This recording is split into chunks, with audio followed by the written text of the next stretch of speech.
দেখুন, বিবাহ বিচারের ক্ষেত্রে বা জটক বিচারের ক্ষেত্রে জাতক জাতিকার জন্মছকে মাঙ্গলিক যোগ আছে কিনা এমনটি দেখা অত্যন্ত বিশেষ গুরুত্বপূর্ণ হয়ে পড়ে।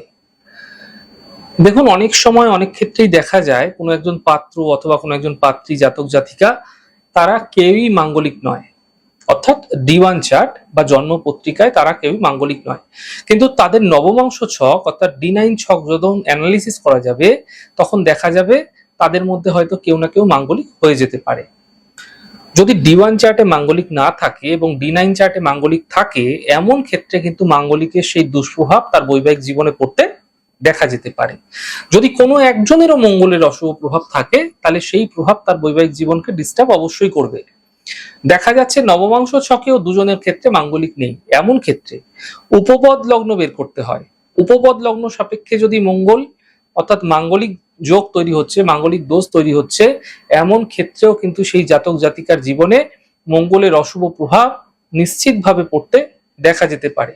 তাই শুধুমাত্র স্থূল বিচার অর্থাৎ শুধুমাত্র স্থূল বিচার যেগুলো D1 চার্ট দেখে করা হয়, শুধু D1 চার্ট দেখে কিন্তু স্থূল বিচারে মাঙ্গলিক বিচার করলে হবে না, এমনটি সর্বদাই কিন্তু আপনাকে ভ্রান্তিতে ফেলতে পারে।